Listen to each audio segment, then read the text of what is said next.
I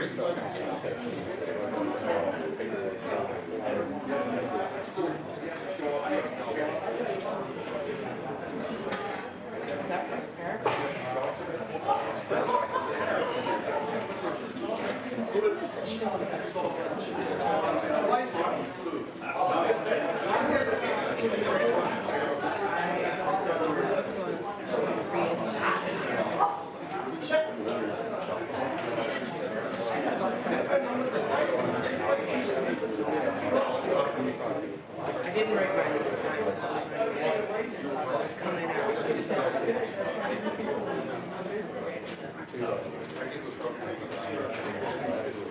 I think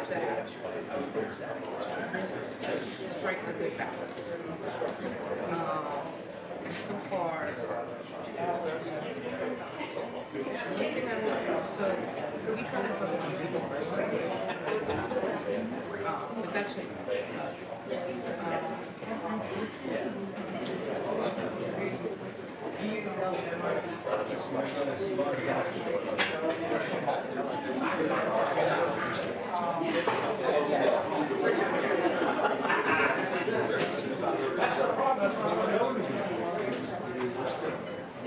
love it.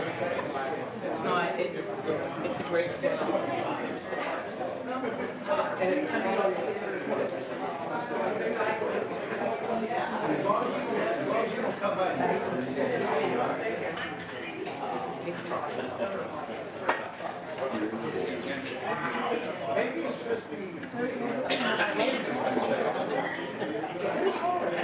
Maybe the right one.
I didn't say that. Good evening, everyone. I'd like to call this meeting of Allegheny County Council to order. Please rise for the Pledge of Allegiance.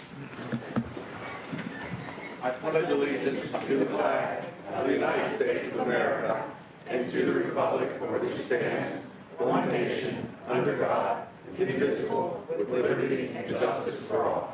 Please remain standing for a moment of silent reflection.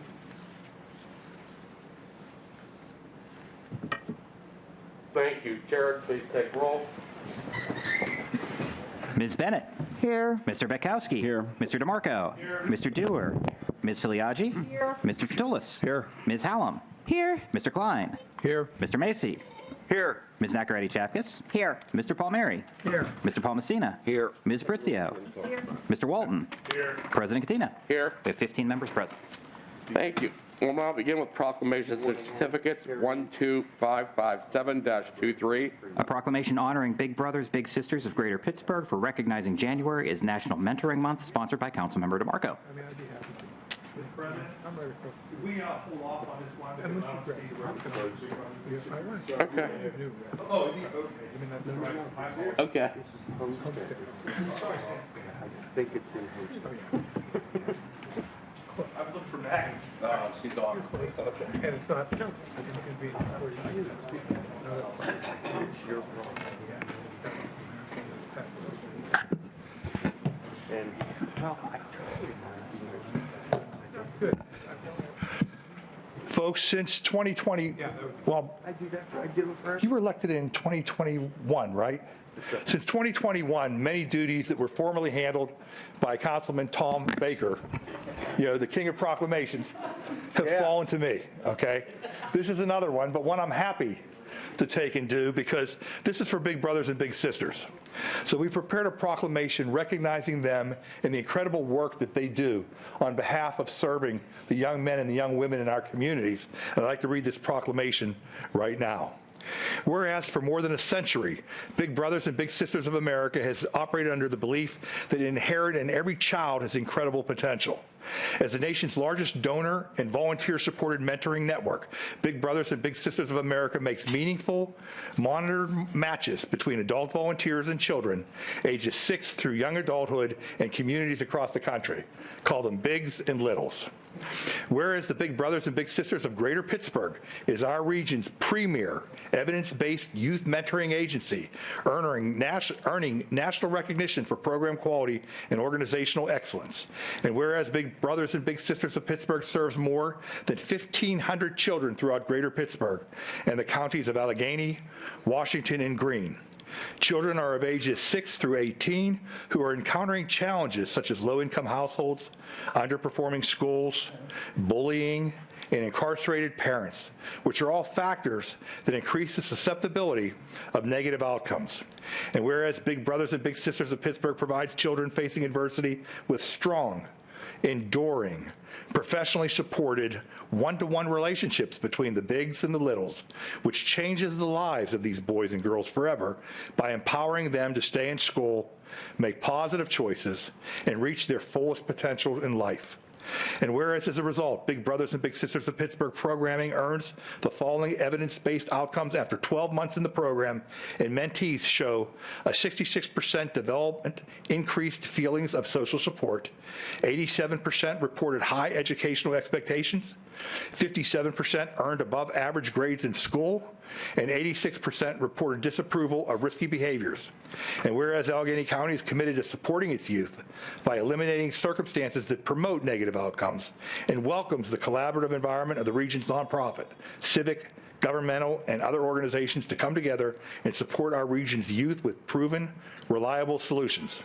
Now, therefore, be it resolved that we, Allegheny County Council Member Sam DeMarco, and all the members of the Allegheny County Council recognize January as National Mentoring Month and proclaim January 24th, 2023 as Big Brothers Big Sisters Day in Allegheny County to recognize the successful outcomes produced by Big Brothers Big Sisters of Greater Pittsburgh in direct support of the well-being of our region's youth.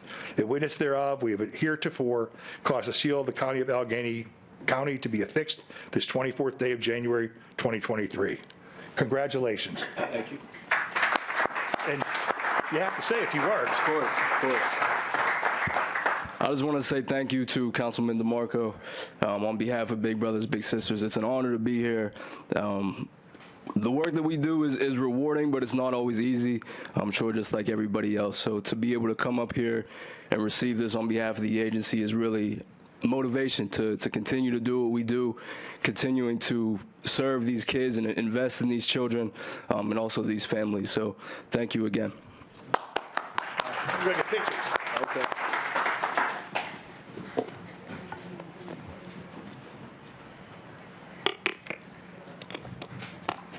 Oh, no. Oh, yeah, I'm sorry. Get it. Oh, yeah, of course. Absolutely. Yeah. Yeah, Jared's a photographer, too. No, I'll do it. Okay, cool. Have at it. You want to do this one? No. Okay. All right, everybody on me. Ready? 3, 2, 1. Do one more. 3, 2, 1. Okay, 1 second. Wait, one more. Whoops, sorry. All right, everybody. All right, 1, 2, 3. Gotcha. All right. Congratulations.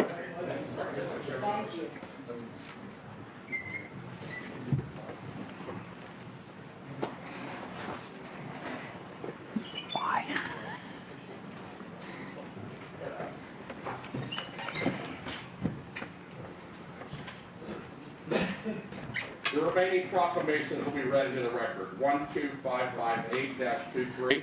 A memoriam proclamation recognizing the heroic life of Brackenridge Police Chief Justin McIntyre, who was killed in the line of duty, sponsored by Council members Bennett, DeMarco, Fatulis, and all other members of Council. 12559-23. Recognizing the Firefighter of the Month and Years of Service Award recipients for the men and women of the Highland Volunteer Fire Department, sponsored by Councilmember Filiaggi. Thank you. We'll now have public comment on any agenda items. We have several. First up is Eliana Beagle, or Beigel. Not here. Next up is Tanisha Long.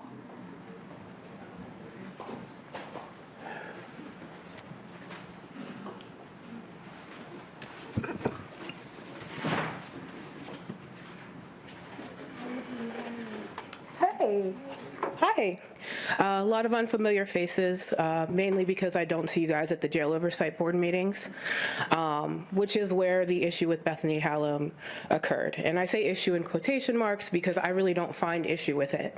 What I take issue with is the continued silence of council members meeting after meeting when Judge Elliott Housey talks bad on Bethany Hallam, interrupts Bethany Hallam, does not allow her to conduct her official business as a councilwoman. Those are things you don't speak up on. But when she accidentally calls Judge Housey a prick, that's apparently an issue. Mr. DeMarco, you put forth this motion to censor her because you said her public behavior was unbefitting of a councilwoman. I would ask you to consider your own public behavior, because this is from your Twitter. You're under Rep. Adam Schiff's Twitter saying, yes, and please excuse my language, I'm just quoting the councilman. Yes, douchebag, because I'm white and a Republican, I must be racist. That's how you think, isn't it? What an asshole. So if Councilman DeMarco is so concerned about the public behavior of Bethany Hallam, I would ask him to check his own public behavior, because how this looks to me, this looks partisan, this looks sexist, this looks like someone who has never shown his face at a jail oversight board meeting trying to silence one of the few people who stand up for incarcerated people, one of the few people who stand up for incarcerated people who you spent quite some time on Twitter talking bad about, saying that they're probably there for a reason, denying racism in policing, saying that everyone who is incarcerated at our jail deserves to be there and that your concern is more for the people outside of the jail. People like me who have been incarcerated for reasons not my fault, through county error, through an address problem.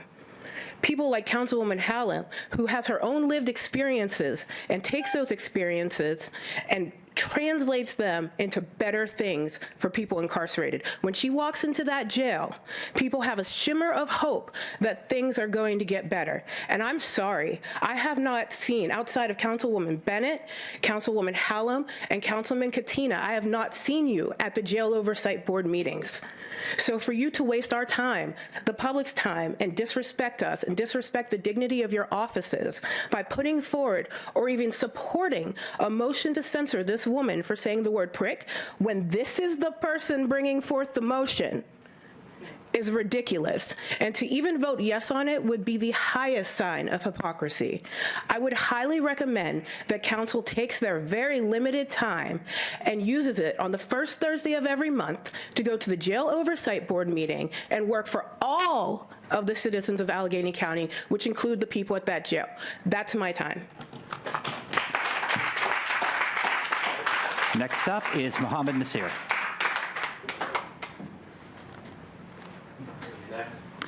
Next would be Nadia Narner. Oh, I'm sorry. Oh, I apologize. You had to put that tweet back. Just give me a second. My name is Muhammad Ali Nasir. I go by Manny. I'm the Advocacy and Policy Civic Engagement Coordinator for One Hood Media. I'm a survivor of the ACJ, and I'm really uncomfortable in this room. I'd rather not be here. I spend all of my Tuesdays outside of the ACJ, tabling, waiting for people to get released. And that's where I would be right now, were it not for me standing up in support of Miss Bethany Hallam.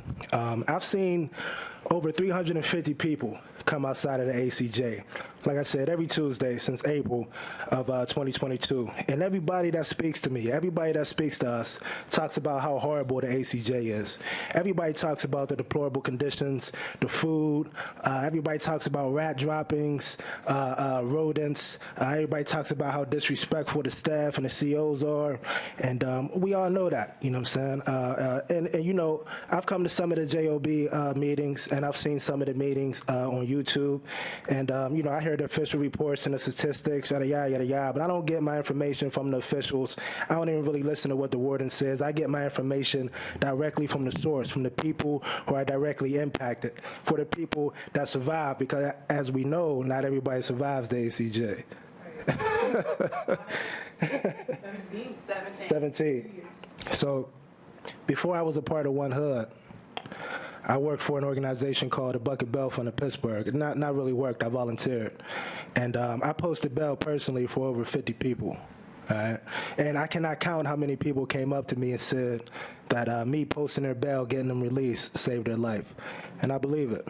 You know what I'm saying? And I cannot count how many people came up to me outside of the ACJ, where I'm actually about to go as soon as I get done here, with tears in their eyes, crying, just because we offer them a little bit of care and support and humanity that's missing from the ACJ. And all of y'all know that.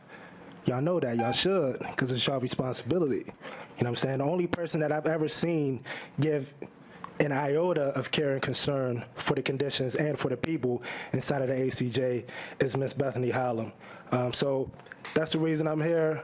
I won't be here for long, but I'm saying on behalf of One Hood Media, One Hood Power, the Bucket Bell Fund, Jailbreak PGH, Community Care and Resistance in Pittsburgh, we support you, we thank you, we appreciate you. Peace. Next up is Nadia Narner. I'll see you guys. Next. Jack Alto. Excuse me, sir.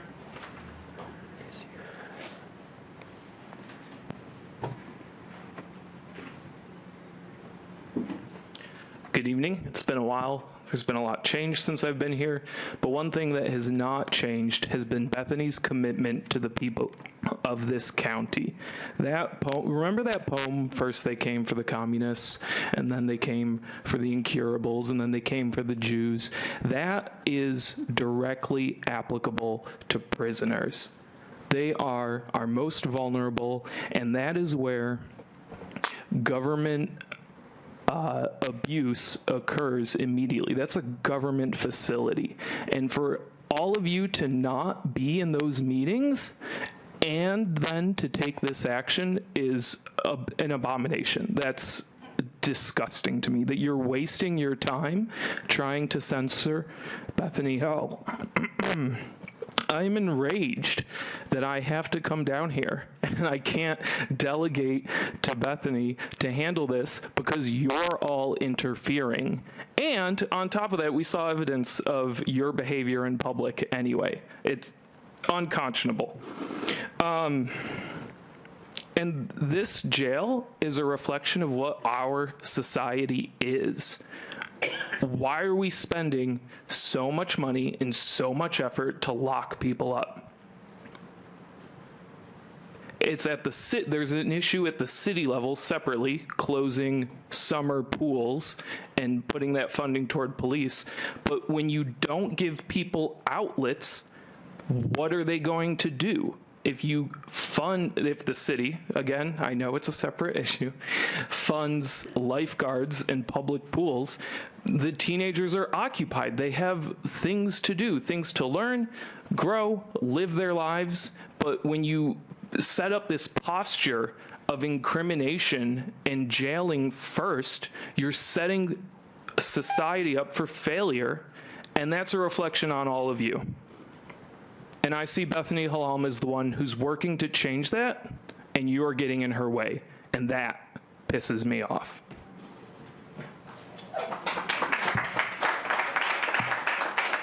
Next up is Mike Sully.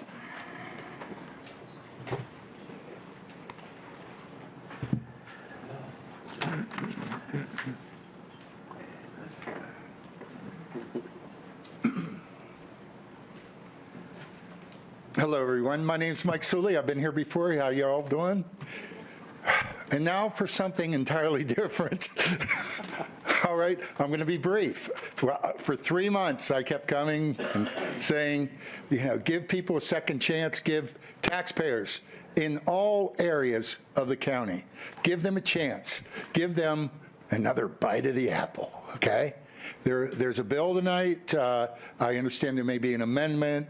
I hope it passes, because I might just stay here until you folks pass this. 1252422. That's this year. That's just vote yes.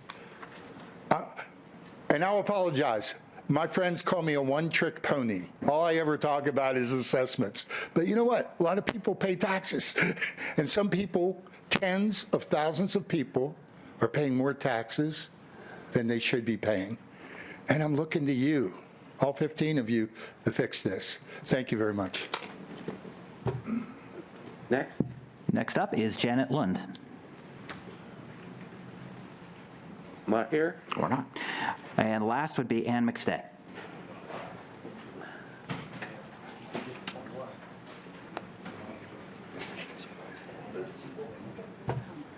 First of all, I really appreciate it that we can speak in public freely. This is a wonderful country, and I'm really proud of it. Can you lower the mic some? And I'll say it again, I'm really proud of this country, and I'm thrilled that we can speak in public. This is fabulous. That said, the motion that will be presented today to censure a JOB member for using a single inappropriate word in public discourse evidences to me, as a taxpaying citizen of the county, the JOB is focused on a member's lapse of decorum rather than its primary responsibility, the task of ensuring the county's jail is run with proper care and attention to serious problems, ensuring that the prisoners' health and welfare are attended to in equal measure with their making recompense for the crimes and misdemeanors they have committed, if they have. If censures are to be issued, there are two particular cases of failure to fulfill official responsibilities that do deserve attention. As County Executive, Rich Fitzgerald is by statute required to attend every JOB meeting, yet has, to my knowledge, attended only one in his 10 years holding this office. By statute, he is not allowed to delegate his attendance to anyone else, yet he does this every month, blatantly refusing to abide by the rules for his own office. Mr. Fitzgerald breaches his contract with the voters by doing this. They put him in office to oversee the county's operations, and he breaches it with taxpayers who fund his salary. He is beholden to the citizens of this county's operations, and with the taxpayers, yet does not fulfill his statutory responsibility as a member of the JOB, and therefore does not participate publicly in any review that is publicly at those meetings, in any review of the jail's operations, its prisoners' health and welfare, its staff's performance, or the warden's responsiveness addressing egregious issues. These issues include poor and sometimes contaminated food, violence against and high death rates for prisoners, the withholding or complete unavailability of critical medicines for medical care for health-compromised prisoners. And I passed my 3 minutes. Oh, thank you. High staff turnover rates, dangerously short-staffed CO shifts, and other serious problems which have been reported over and over again in the meetings that I've attended and that I've heard about from others. On the JOB itself, Judge Howie, as self-appointed chair, generally avoids pressing for meaningful accountability from the warden. If I understand it correctly, he received a $10,000 campaign donation from Mr. Fitzgerald and could be seen to be beholden to Mr. Fitzgerald, with a consequent conflict of interest affecting his willingness to act impartially toward other JOB members who question the status quo and toward the JOB's essential task. That task is to make sure prisoners, corrections officers, staff members, and the public are safe, that all of these constituents, especially families of prisoners, are informed about conditions in the jail, are kept apprised of loved ones' well-being, not made to wait 3 days to find out about a broken arm of their son. This was talked about last week. And are assured by reliable evidence of appropriate treatment. I am finished now? Yeah, if you could wrap it up. Okay, well, basically, the censure motion about a verbal faux pas is a waste of time and a disservice to the county. If we cannot have people who are in the highest positions in this county be held accountable especially for the highest budget institution that the county supports. Where is the reasoning for censuring someone over a single word when, as we just heard, If you could other wrap it people up. do that? And I'm finished. Thank you. We'll move on to approval of minutes 12560-23. Motion to approve the minutes of the December 13th, 2022 regular meeting of council. Motion to approve. Second. Motion has been made and seconded. Any discussion? All those in favor signify by saying aye. Aye. All those opposed, motion carries. 12565-23. Motion to approve the minutes of the November 22nd, 2022 regular meeting of council. Motion to approve. Second. Motion has been made and seconded. Any discussion? All those in favor signify by saying aye. Aye. All those opposed, motion carries. No presentation of appointments tonight. Unfinished business. Committee on Appointment Review. Does anyone object to doing all of these in a single motion? President Katina. I do. Oh, hold on. President Katina, I don't, but I just wanted to, one of the appointments, 12540-22, I just wanted to have we had brief discussions in the Appointment Review Committee about how that appointment was going to move forward, given that it's the joint appointment to the IPRB with the administration. So we do not have full autonomy just to appoint that person ourselves. So I just wanted to ask if Chair Nakaradi-Chapkus could explain what we had discussed in committee about how that process was going to move forward after tonight. That's it. Thank you. Thank you. Before I recognize you, go ahead, Councilwoman. President Katina, the Appointment Review Committee met last Thursday, the 19th, and we have the following, there are 4 that will be presented this evening. And just to respond to Councilman Dewar's request, it was, Chief of Staff Liptak was there, and it was asked to her how we would proceed. And if we move forward and affirmatively recommend, the affirmative recommendation will occur.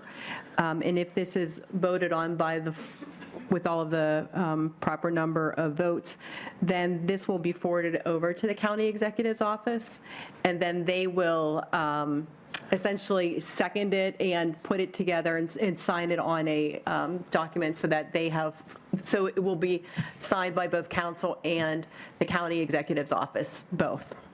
Okay, so they wouldn't object, obviously, to the appointment that a council moves forward. No, they've indicated that they will not object. Okay, Councilwoman Hallam, I believe you. Yeah, I just wanted to object to doing like a blanket altogether vote, because I have made it clear on the record before that I do not support any appointments from the county executive that exceed the duration of the first 2 years of the next county executive's term, because we're in a situation with a lame duck county executive who will be gone at the end of 2023. And the timeline on 2 of these 3 appointments from the county executive, December 31st, 2026 and December 31st, 2027, I can't support binding the hands of the next county executive. So I would like to only support the one that goes till 2025. If we can do rather than do roll calls, I'll just do voice votes, and we'll make your voice vote. I mean, obviously, your voice vote, you can dissent. Cool, thank you. 12540-22. Approving the appointment of Dwight Bodorf to the Independent Police Review Board for a term to expire on December 13th, 2026, sponsored by Councilmember Walton. Is there a second? Second. Motion has been made and seconded. Any discussion?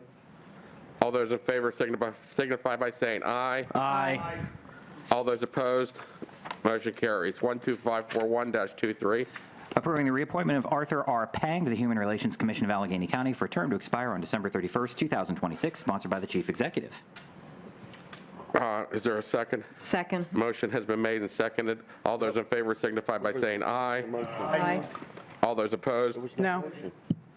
Can I? I'll second. Correct. Thank you. Jared, I'll Are second. you making? Thank you. No, nobody made a motion on the first 2. Okay. Okay, so we're good now? Okay. Okay, 12542-23. Approving the reappointment of Reverend Dr. William H. Curtis to the Allegheny County Airport Authority Board for a term to expire December 31st, 2027, sponsored by the Chief Executive.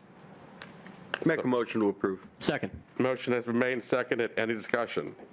Hearing none, all those in favor signify by saying aye. Aye.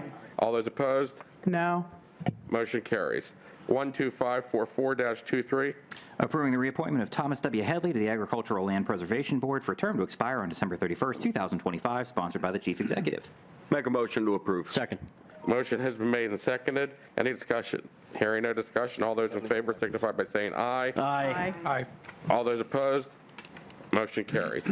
Committee on Health and Human Services for the second reading, 12537-22. An ordinance of the County of Allegheny, Commonwealth of Pennsylvania, amending and supplementing the Allegheny County Code of Ordinances, Division 2, entitled County Government Operations, through the creation of a new Chapter 290 entitled Law Enforcement Prioritization, sponsored by Councilmembers Dewar, Bennett, and Pritzio.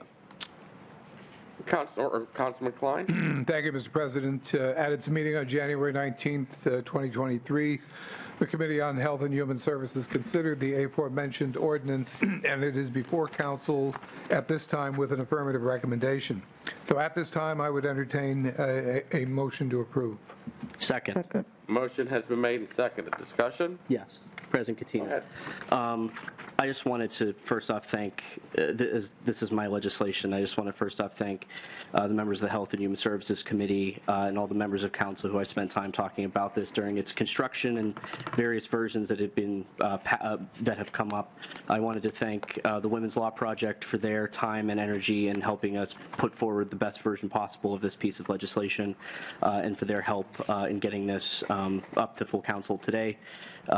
You know, it strikes me that this is coming up only a few days after what would have been the 50th anniversary of Roe v. Wade, and we are seeing with a piece of legislation like this, everything that's come out of that landmark decision being reversed last year.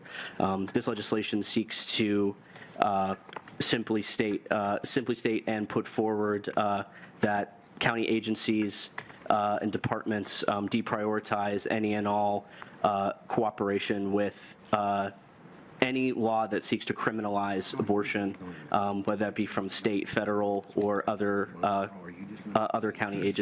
local agencies. We're seeing a number of these laws being introduced all across the country, here in Pennsylvania, and you know, there's a lot of conversation about when and where abortion should be legal, but because of the overturning of Roe, we are now seeing that conversation move even further towards the criminalization of the seeking of one itself or the performing of one. And I believe since council has oversight, we have an interesting intersection of both the protection of the health and well-being of the residents of this county as well as the budget, that we have pretty interesting autonomy to pass a piece of legislation like this, and should take the steps to do so tonight. So thank you, President Katina. Thank you. Anyone else this evening? Councilman DeMarco? Discussion? Yeah. Yeah, thank you, President Katina.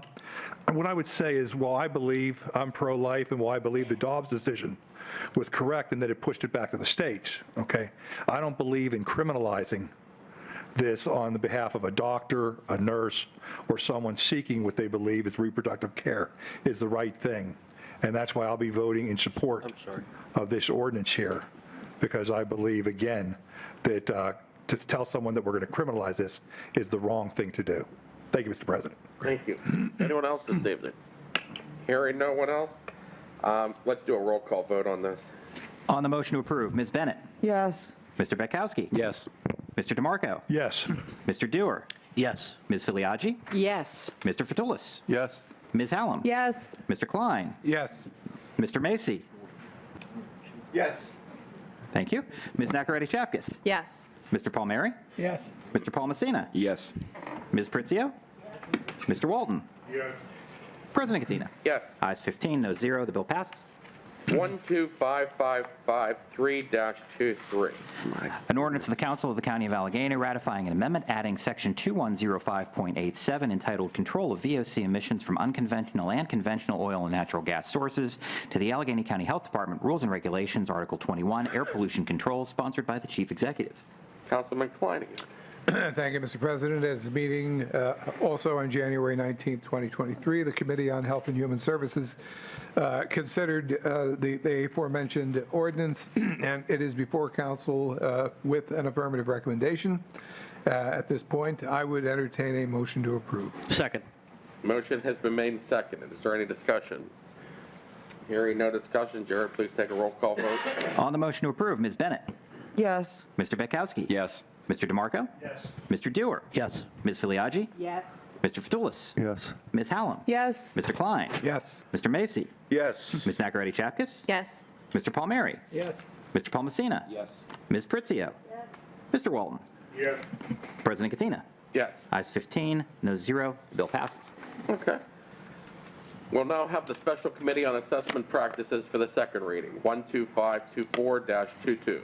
An ordinance of the County of Allegheny, Commonwealth of Pennsylvania, amending the Administrative Code of Allegheny County, Article 207, entitled New Board of Property Assessment Appeals and Review, Section 5-207.08, entitled Filing of Appeals, in order to establish special assessment appeal windows for 2022 and 2023 for properties impacted by court-ordered adjustments to the county's common level ratio, sponsored by Council Members Katina and DeMarco. Mr. President, Yes.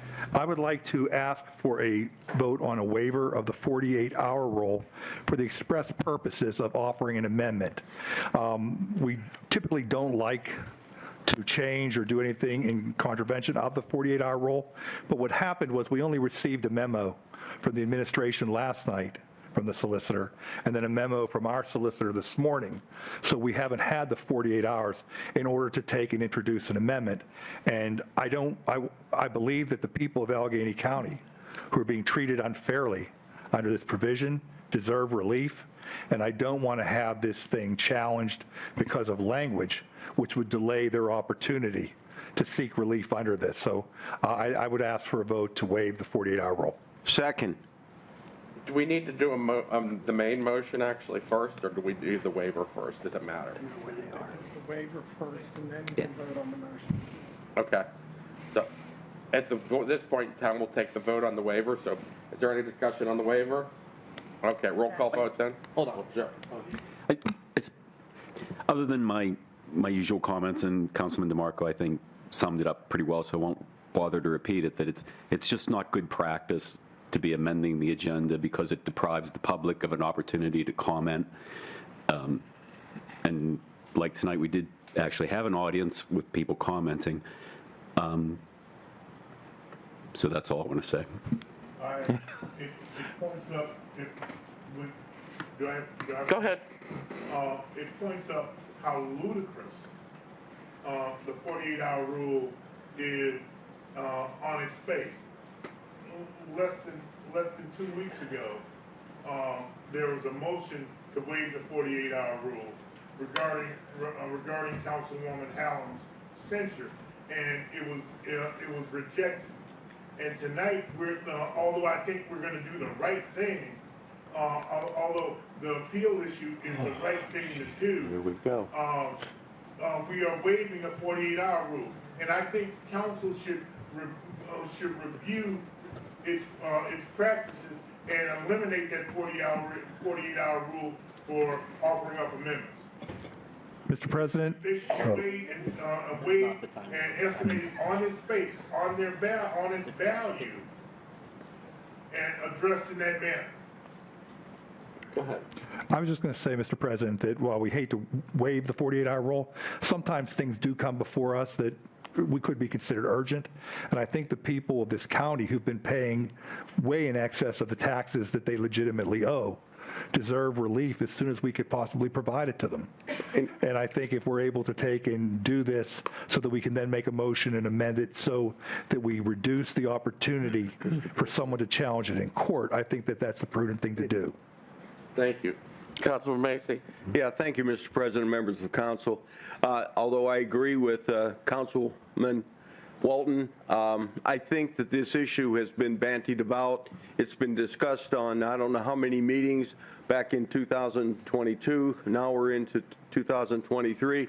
So this isn't something new, but it is urgent, and I think it's of the essence, and I think we need to move forward. Thank you. Just to comment on the 48-hour rule actually is not a county council rule. It actually is a state law, so we would need our state representatives to change the law. Well, this is part of the. What we're arguing about right now. There's two different topics flying at this point in time. There's amending the agenda, which is a totally separate topic, versus the 48-hour rule. Exactly. So let's be clear about what we're doing tonight. So if there's no other comment, let's take a vote. Go ahead. On the motion to waive the 48-hour rule, Ms. Bennett? Yes. Mr. Bekowski? No. Mr. DeMarco? Yes. Mr. Dewar? Yes. Ms. Filiaggi? Yes. Mr. Fatulis? Yes. Ms. Hallam? Yes. Mr. Klein? Yes. Mr. Macy? Yes. Ms. Nacarati-Chapkus? Yes. Mr. Palmieri? Yes. Mr. Palmesina? Yes. Ms. Pritzio? Mr. Walton? Yes. President Katina? Yes. Ayes 14, noes 1. The motion passes. Okay, do we want to pass out the amendment?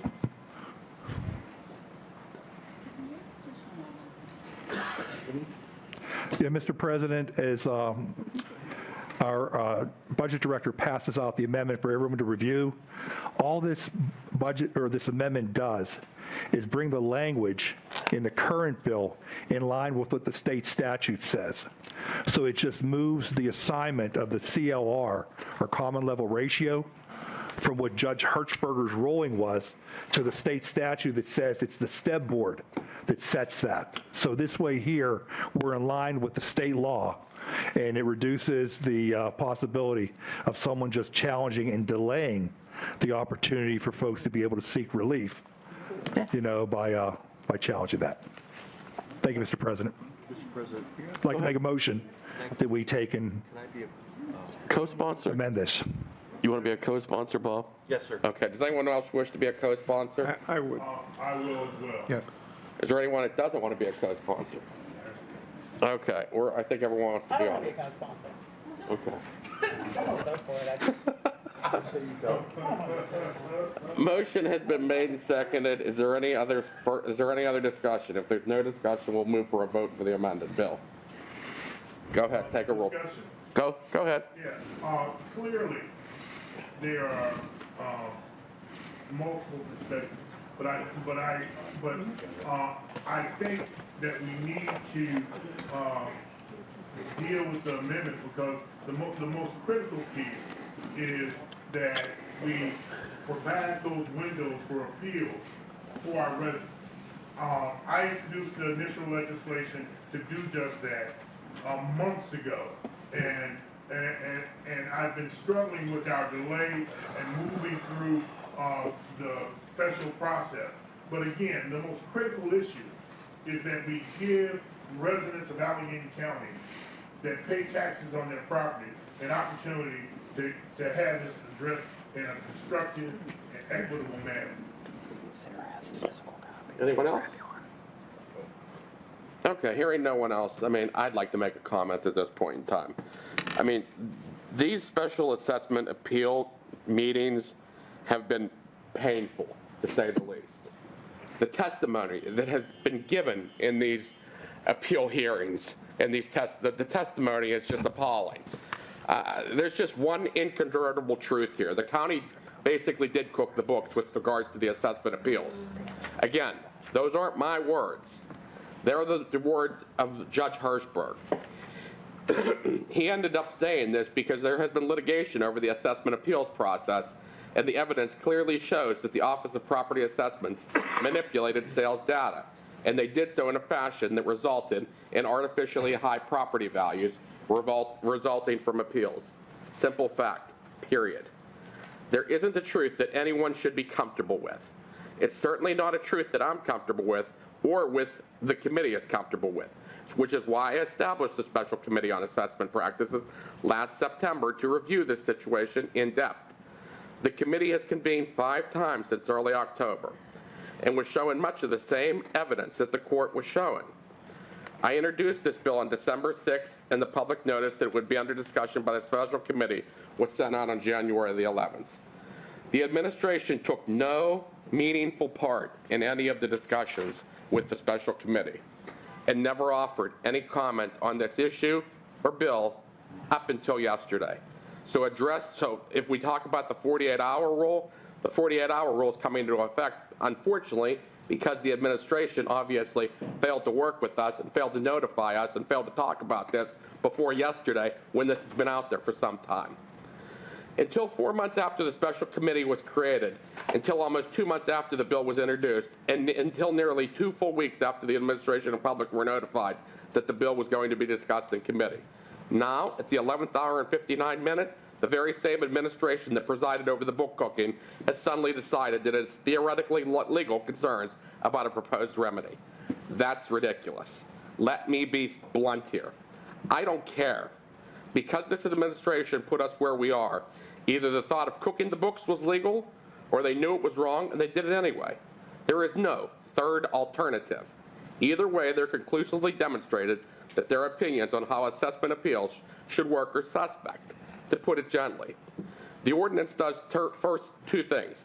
First, it creates the special appeal windows for the 20 and 22, 23 in order to account for those appeals that there have been or may have been. And secondly, it's hopefully going to tell the B-Part Board to follow the orders issued by the courts. That at a later date, obviously. So now at this point in time, I think we have an important decision to make. I mean, obviously, we heard testimony that, I mean, turned my stomach, that some of the stuff that was admitted in these hearings. And I don't understand why the county would allow this to go on. I mean, it undermines the integrity of government. I mean, how we got here and how we allowed it to continue for so long. And the orders that were given by staff, I just find it, I'm only one member of the board, but I know there's other members of the board that feel the same way as how appalled they were at hearing it. I mean, obviously, we're still not done with the committee hearings, and we still have other things to do. But it's just, like I said, it's just irreprehensible that all of this occurred.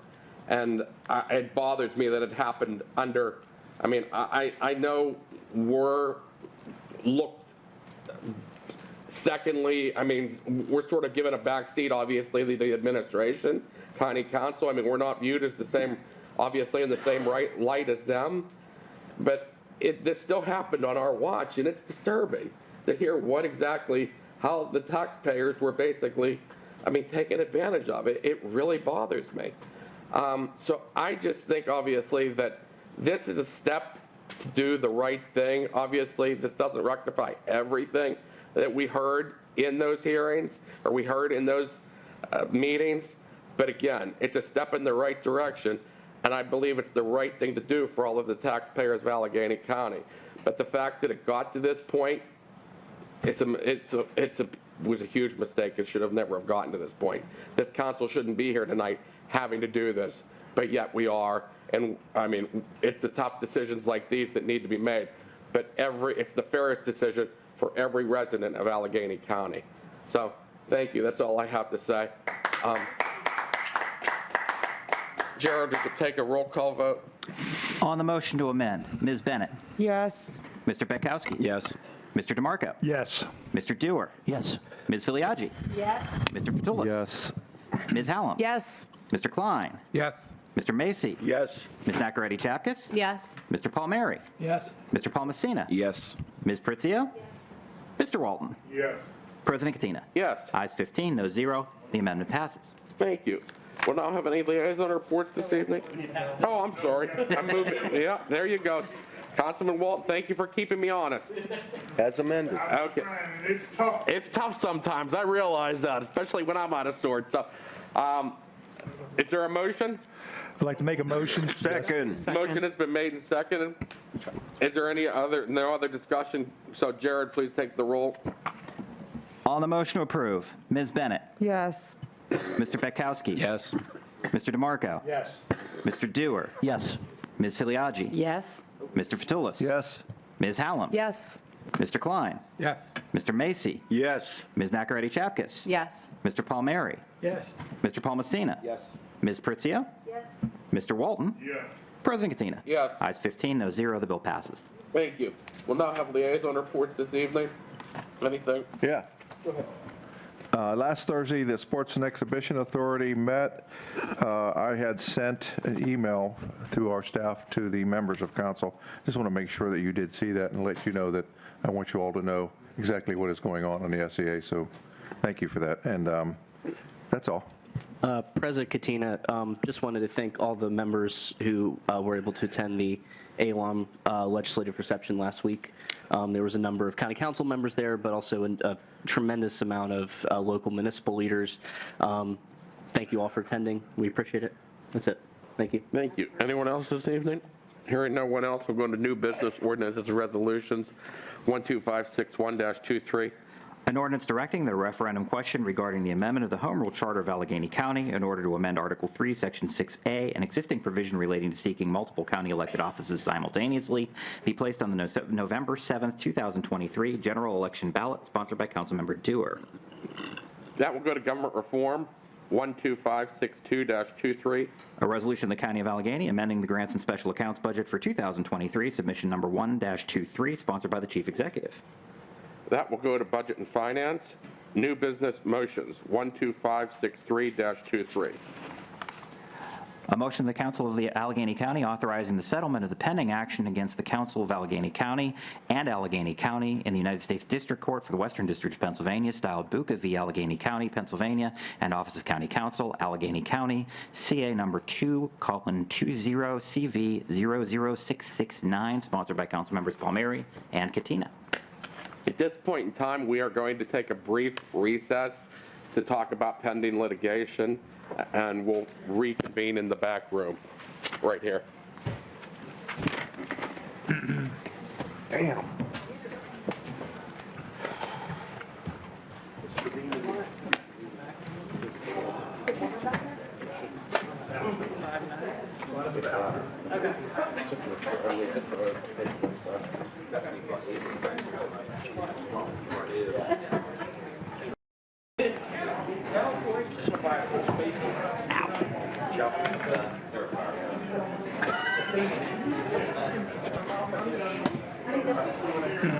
That was a really impressive rendering that you presented tonight with respect to that was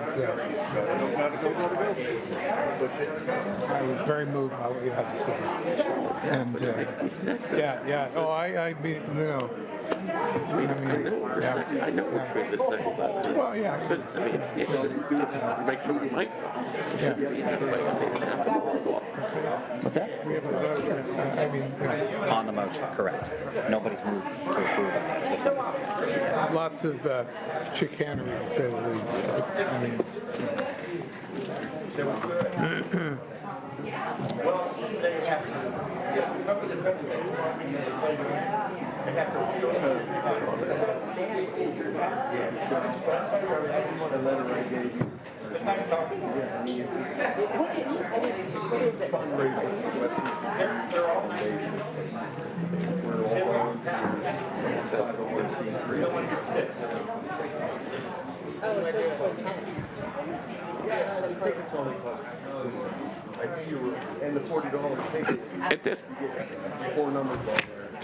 At this point in time, I'd like to reconvene the meeting.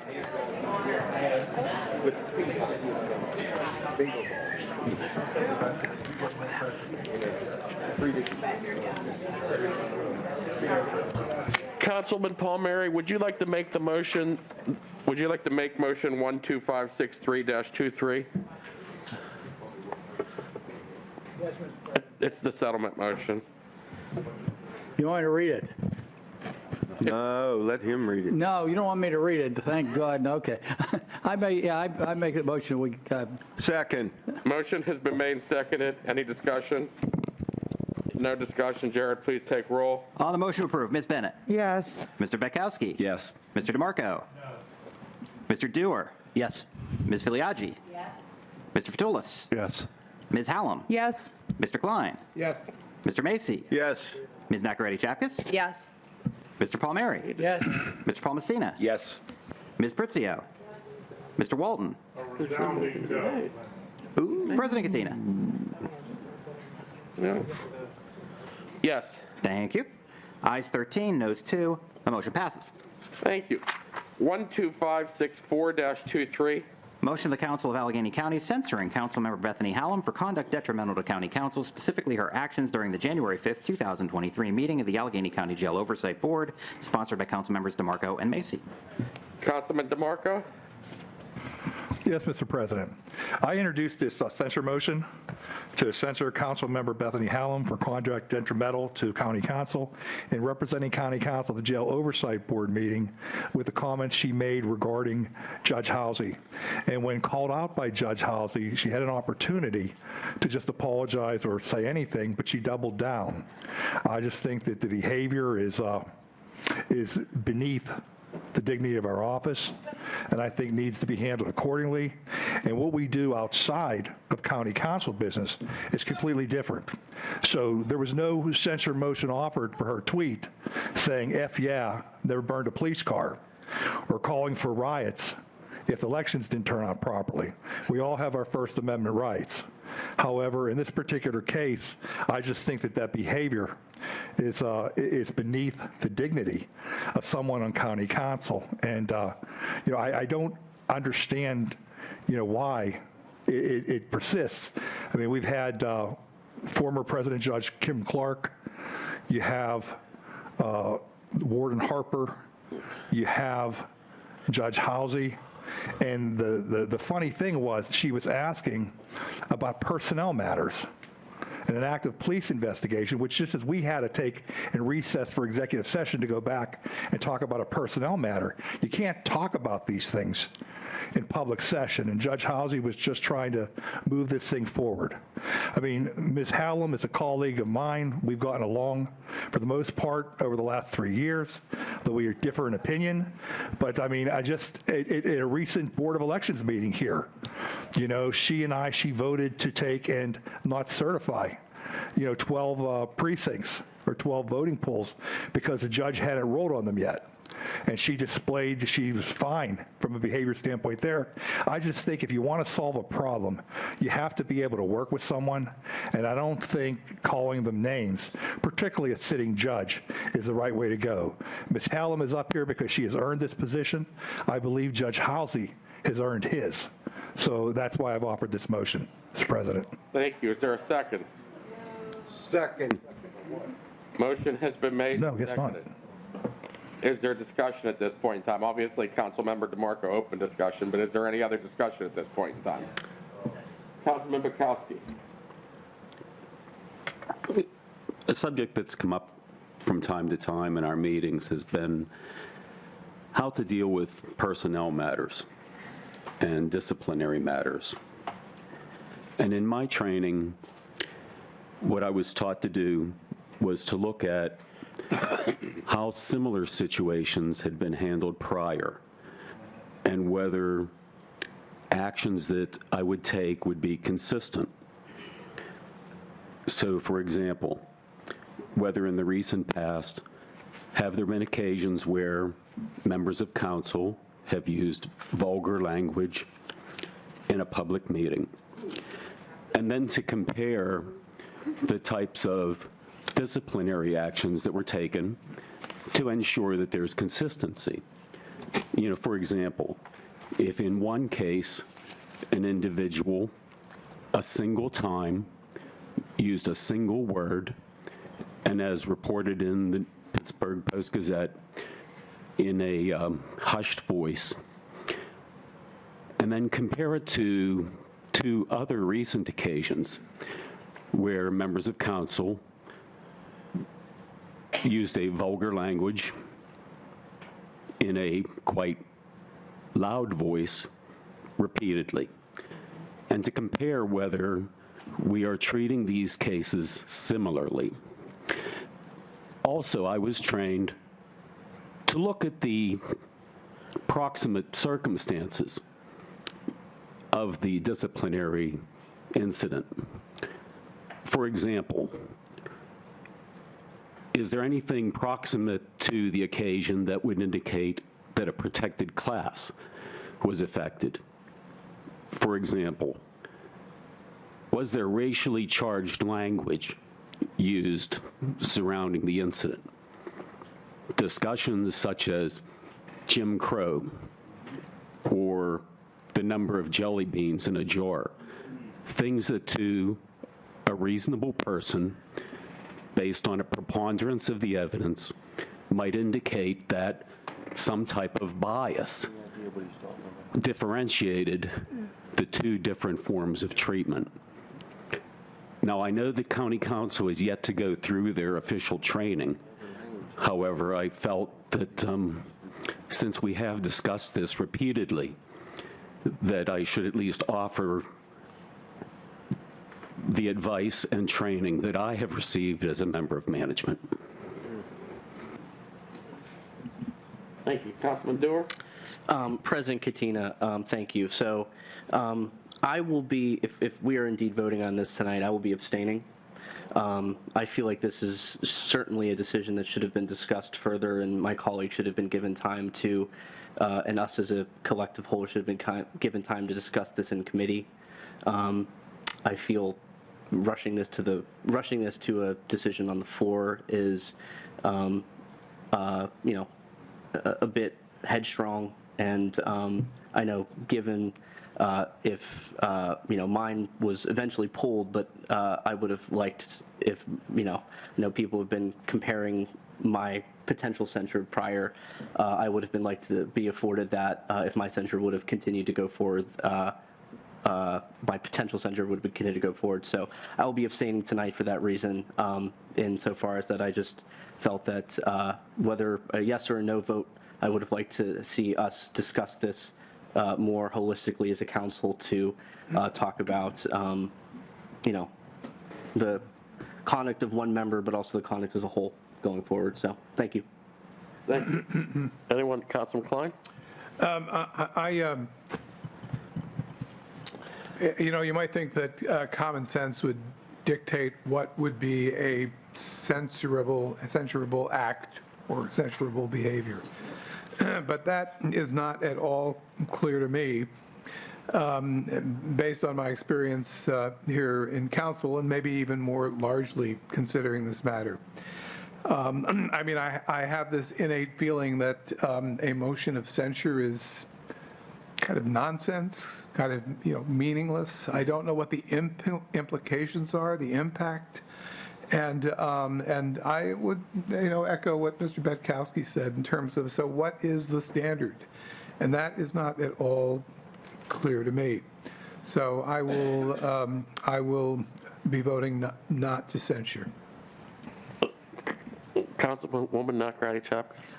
I would just like to agree with council members Betkowski and Klein and agree with them as well. There's no consistency, and we can't just certainly pick and choose when this issue comes up. So for that, I will be voting no. Thank you. Councilman Macy? Thank you, Mr. President, members of council.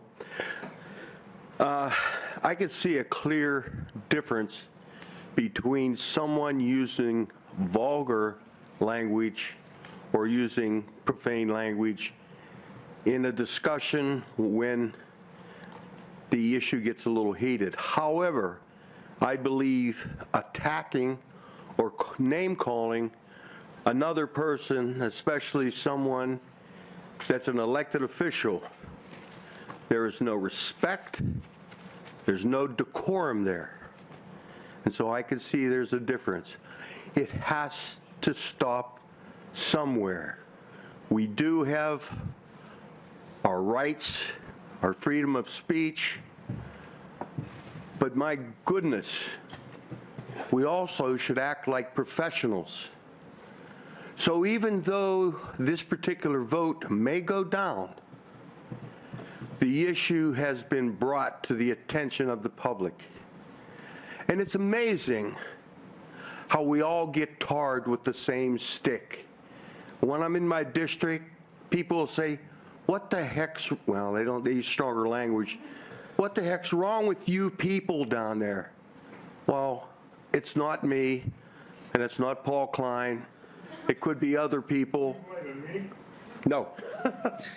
But that's what's happening. People were looking at us because of our actions in professional surroundings and public meetings as a joke, because we're not using respect and decorum and council rules. Thank you.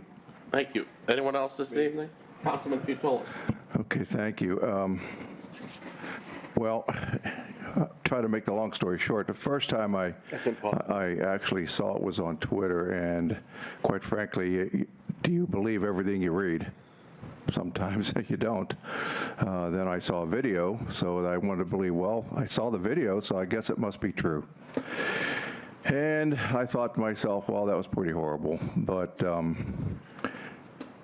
sometimes people say things that they don't really mean, and I was actually waiting for Bethany to apologize, and if she did, I would certainly give her that chance to do so myself, because everybody deserves a second chance.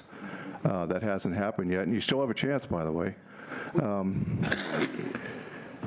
And my other thought was, you know, I had co-sponsored this at a while, and I withdrew my name because I realized that maybe it wasn't the right thing to do at the time, because it didn't happen here. It happened on the Joel board, and if they thought it was so horrible, maybe they should be the one to censure Ms. Hallam, not us. For that reason, it really doesn't incur that happened on this board against us. So, I mean, I'm no angel. I dropped the F-bomb on a guy one time myself, so, but I apologized on Channel 4 News the next day for it, and I was truly sorry for my use of words, but not for my convictions. And I believe the same with her. It was a poor choice of words, but her convictions and her steadiness to save the people in the jail, I applaud that, okay? So, yes, I think you did a good thing, but your use of words should be reversed, and apologize to the judge. Say, Your Honor, Judge, I didn't mean it, even though I really did. You know what I mean? Well, I'm talking about not necessarily the words, but the fact that I care so much about the jail. And for that reason, you know, I'm not going to vote yes. I'm going to vote no, because I think that may be the right thing at this point to do. Thank you. On the motion. Council, there's still people talking. Thank you. Councilwoman Bennett. Thank you, Chair. Thank you, President Katina.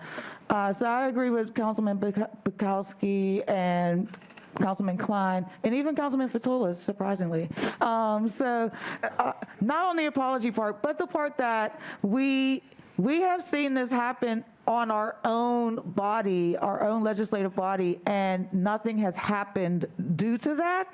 And so we're going to go outside of that body to try to censure one of our members for something she did outside of this body, when we haven't even done that for the disrespect, if you will, that's happened in this body. So I will be a no vote as well. Thank you, President Katina. Thank you. Anyone else that stayed in? Councilman Dewar? Just a quick follow-up, President Katina, on my first remarks. For me, one of the things that I want to talk about in committee and wish we had it for a time is the distinction between individual council members' conduct on this body and when a council member is representing the body as a whole on a board. So I represent county council on the AWOM board, significantly less controversial than the jail oversight board, no doubt. But one of the things I was talking with the co-sponsors of this bill about when they introduced it was that notion of representing a whole instead of the individual. So when we're sitting up here in these seats, we're representing our districts, but we're representing ourselves as well as individuals, as individual council members of our districts.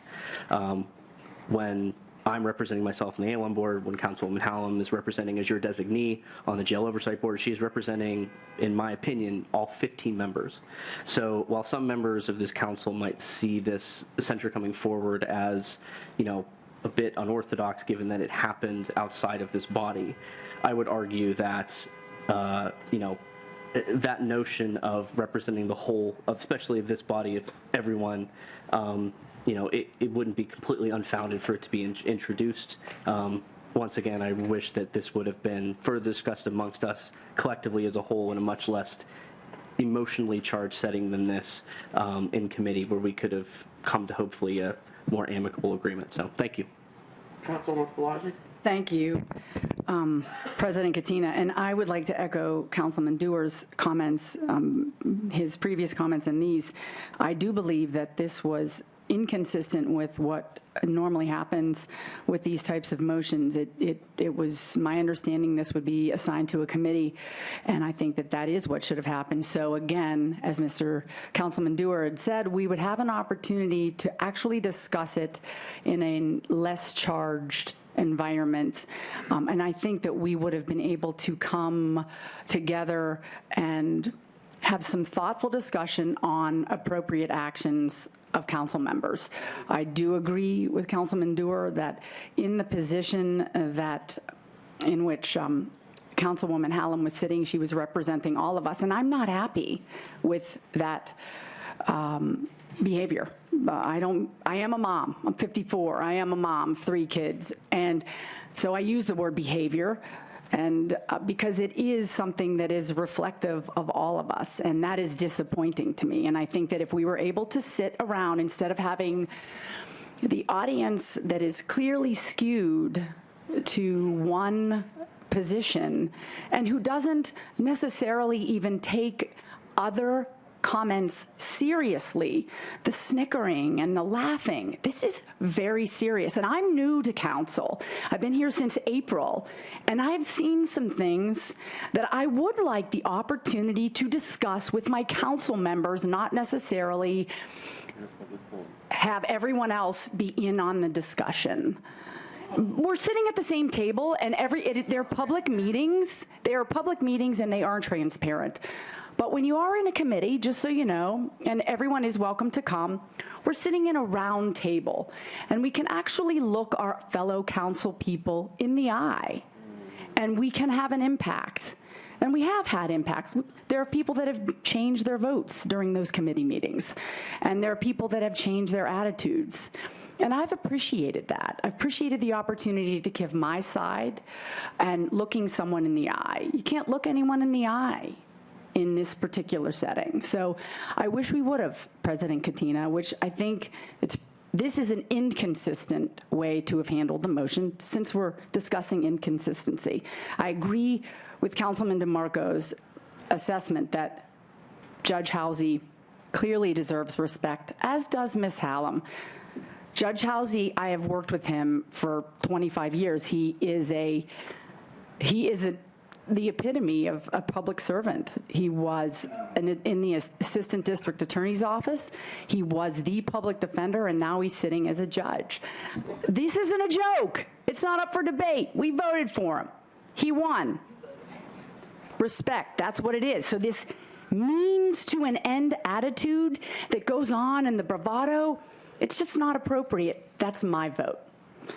And I'm asking that if not now, to discuss some of these attitudes that don't belong in public office, then when? Thank you for the opportunity. Councilman DeMarco? Yeah, thank you, Mr. President.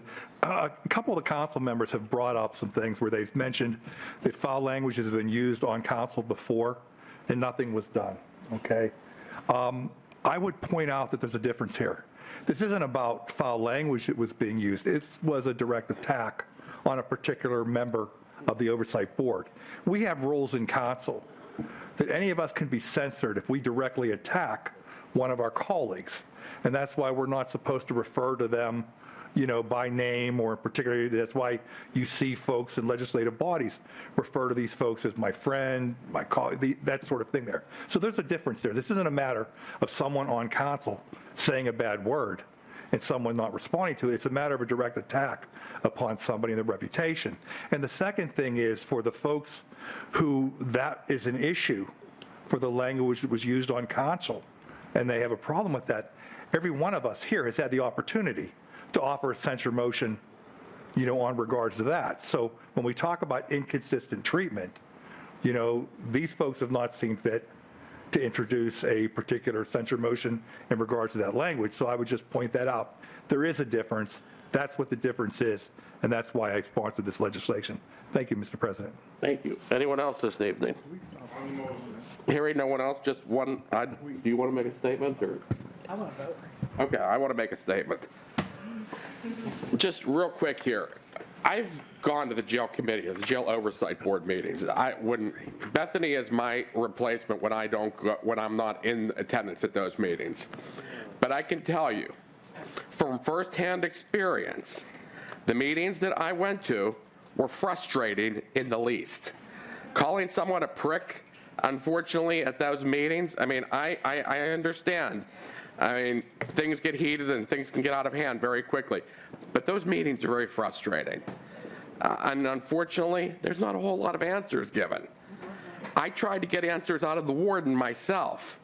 Judge Housey stopped me and asked me to wait until after the meeting to get that information from Judge Housey, to get that information from the warden. The warden was supposed to stay after the meeting. He decided to run away from me. I couldn't get the answers that I waited for patiently after the meeting. I waited 25 minutes for the warden to wait and to speak to me privately, because that's what Judge Housey promised me. Needless to say, that's a little bit disappointing. I know that has nothing to do with the censure motion tonight, but it's frustrating to the fact when you go to these meetings and you're not getting answers. Oversight, look at the word, oversight. That's what it's supposed to be. And right now, I mean, obviously, the Jail Oversight Board, looking at the entire board, it's a very big disappointment in my personal opinion. And that's all I have to say on that. At this point in time, please go ahead and take the vote. On the motion to approve, Ms. Bennett. Unequivocally, no. Mr. Petkowski. No. Mr. DeMarco. Yes. Mr. Dewar. Abstain. Ms. Filiaggi. Yes. Mr. Fatulis. No. Ms. Hallam. No. Mr. Klein. Yes. You should have voted yes. You should have voted. Mr. Klein. No. Thank you. Mr. Macy. Yes. Ms. Nacarati-Chapkus. No. Mr. Palmieri. No. Mr. Palmesina. No. Ms. Pritzio. No. Mr. Walton. I'll abstain. And for the first time during my tenure on council, I will explain why I abstain. I'm that boo-boo here on council that uses real strong language and fights vigorously for what they believe. And I call some folk some names. And I will do it again, because I will fight vigorously for what I believe. I will fight vigorously for the people that I represent, and I'm not taking no bullshit off nobody. Not today, not next week, not next month, not next year. As long as I breathe air, I'm gonna represent and do what I believe is right. So when I was asked, I said I had to abstain because people that live in glass houses should not throw rocks. So I'm going to Point of order. Now, look here. If it had been me and my colleague having that conversation, It's a vote. I'd have handled it a little bit different. Robert's rules. Yeah, you guys are coming, if you come messing with me, I'll do something to your ass. Are you good? Done? Okay. President Katina. Hold on a second. Councilman DeMarco, you asked early on if it was personal or anything, more remarks shouldn't be addressed toward. I believe you got your admission right there on public record. So, so there you go. Yes, or no, I'm sorry. Ayes 3, noes 10, with 2 abstentions. The motion fails. Notification of contracts. We have none. Public comment on general items. We do have a few. First up is Anna Ellenberger.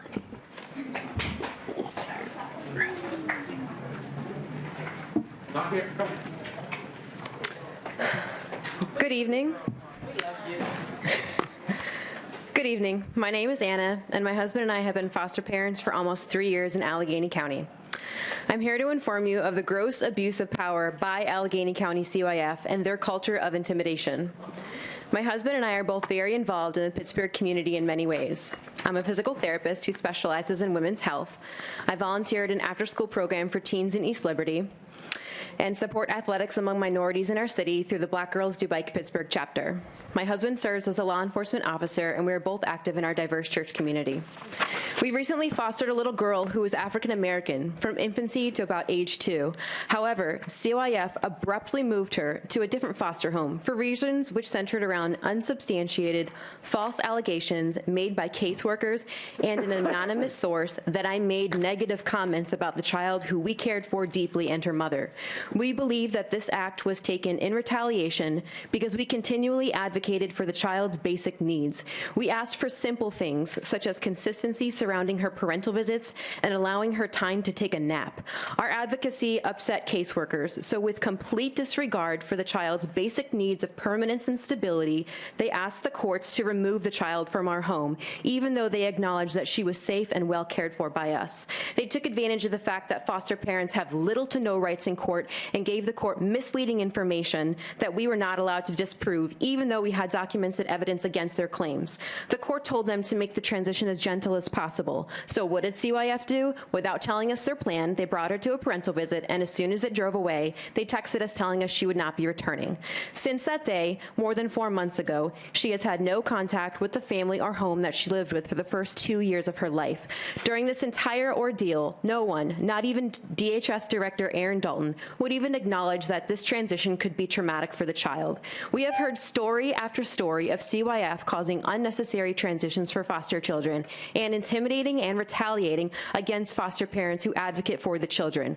This harms some of the most vulnerable members of our community, many of whom are from racial minorities. In fact, African American foster children are more likely to experience 3 or more transitions in the system than Caucasian foster children. Intimidation and retaliation by CYF causes disillusionment and burnout by those who are willing to foster, reducing the number of homes available for children who need them. We are asking for 3 things: that an external audit be conducted of how long children spend in the foster care system and the number of transitions they are exposed to, in particular among minorities. 2, that an investigation be conducted on CYF's culture of intimidation and retaliation toward foster families. And 3, that the system embraces the concept that transition and the breaking of bonds is trauma for these children. Thank you very much for your time and attention. I'll be emailing you our supplemental materials as well as the county executive. Thank you. Next up is Billy Vaughn.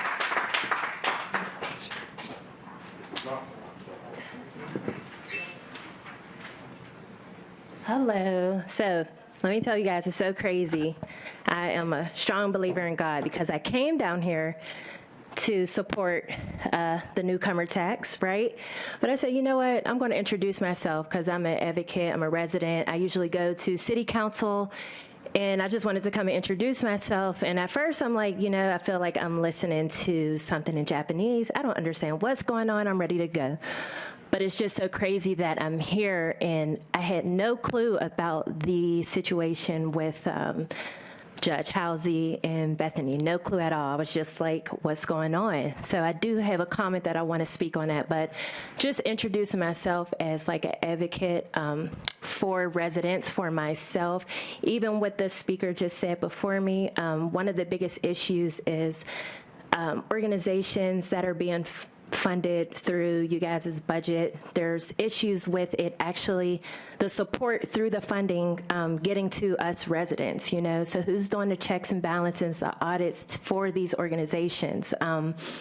And I'm just using my voice as a resident to speak on it. But one thing I want to say and I just want to give some middle ground to the situation with Bethany and Judge Halsey. I didn't know anything about this, but what's funny is, you know, I support Bethany for what she does as supporting marginalized groups with the county jail. But it's funny that as someone who's been through the system, Schumann, the county, changed my life, got my record expunged. I'm doing so many things for the city. And I actually had a job down here as a tip staff. And through my whole journey of me changing, Judge Halsey was my lawyer. Judge Halsey helped me with my expungement, and Judge Halsey hired me as a tip staff. So what happens a lot, and when I was his tip staff, he wasn't on that. He was not on that board. But what I see and what I'm learning is that, you know, they'll put the same people that's doing the work for the same, you know, the same cause against each other. So we got Judge Halsey is actually supporting the same marginalized groups as you. And I will be one to say that. He's been there because I'm one. I'm one. And if you look at my name to see the wonderful work that I'm doing, he has been one that played a huge part in that. So we just can't let outsiders come in and infiltrate the system to change, and now we're fighting each other instead of the system that we need to be fighting. So that's all I want to say. Thank you. Last up is Andrea Williams. Not here? Not here.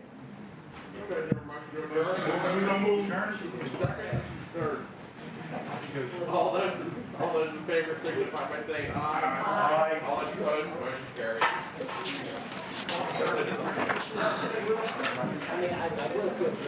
Could have been worse.